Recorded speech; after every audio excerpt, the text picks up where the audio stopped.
Hello mga bossing! Welcome back sa my channel.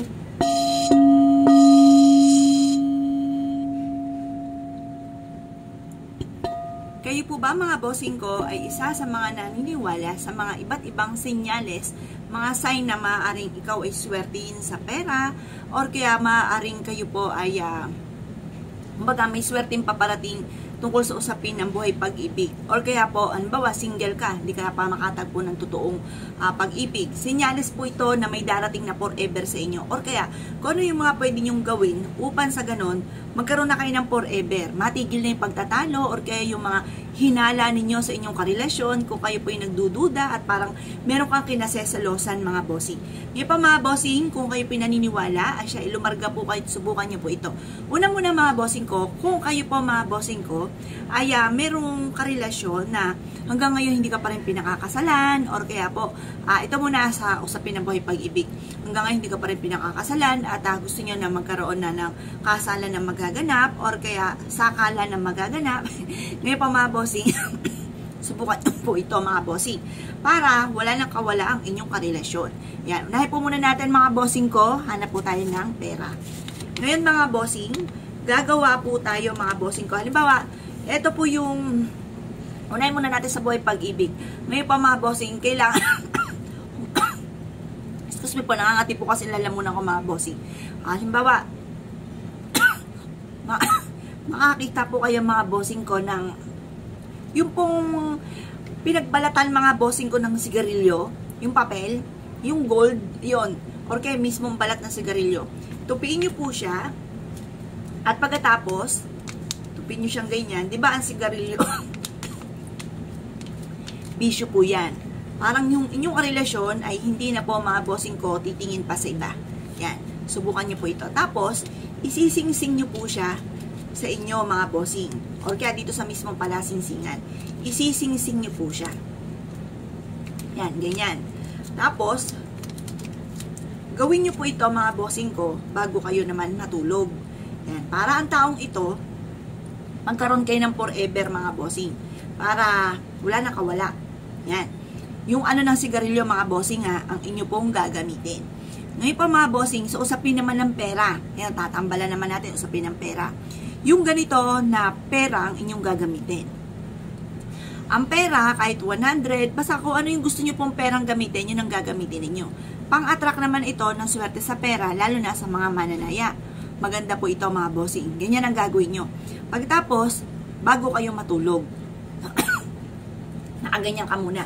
Mag-a-attract tayo ng swerte sa pera. Ngayon pa mga bossing, kapag nagawa nyo na po ito, pagising ninyo, tapos hubad na sa kamay ninyo, okay lang po yun. Basta ang importante, nagawa nyo ito bago kayo matulog. Yan.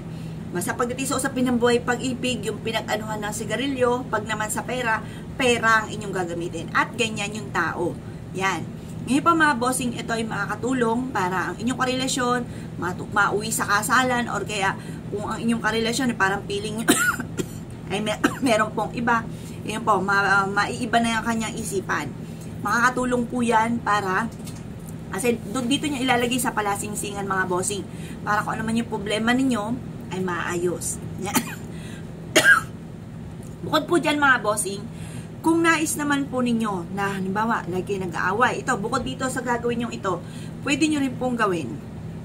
Yung sapatos ng inyong karelasyon, lalo na't may sintas, sa gabi pag uwi, pagbubuhulin nyo po siya. Para siya po mga bossing ko, kasi yung magkahiwalay na sapatos, may kaugnayan din po yan. Pero kung wala naman kayo pagtatalo, okay lang po yon. Pero kung may pagtatalo kayo, at para ang inyong karelasyon ay laging nakukonsensya at hindi gagawa ng kalokohan, sa gabi, bago kayo matulog, pagbubuhulin nyo yung sintas. Pagdidikitin nyo yung kanan at kaliwa, pagbubuhulin nyo po yan. Maganda po, ibig sabihin po niyan mga bossing. Ganun din po mga bossing ko, halimbawa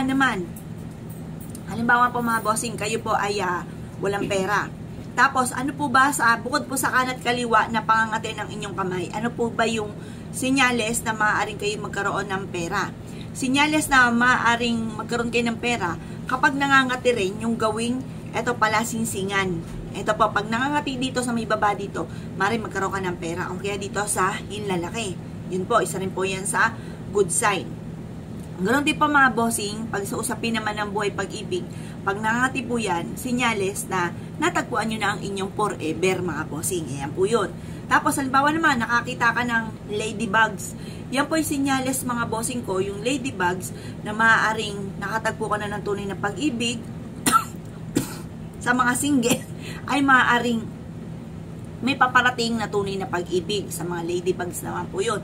Or kaya walang kabog-abog. Halimbawa, may alaga ka na lovebirds. Or kaya yung mga dove, yung mga ganyan. Tapos, super sweet, nagkikiss po sila. Nakita mo, nagkikiss sila. Walang kabog-abog. Ay, ang sweet naman. Sinyales po yan na swerte ka sa buhay pag-ibig or may paparating sa inyong mag-asawa na swerte. Yun, yung mga hindi inaasahan na, ay, ang sweet naman ng mga ibon, yung mga ganang mga bossing. Sinyales po yan na may swerte paparating sa inyong dalawang mag-asawa, mga bossing.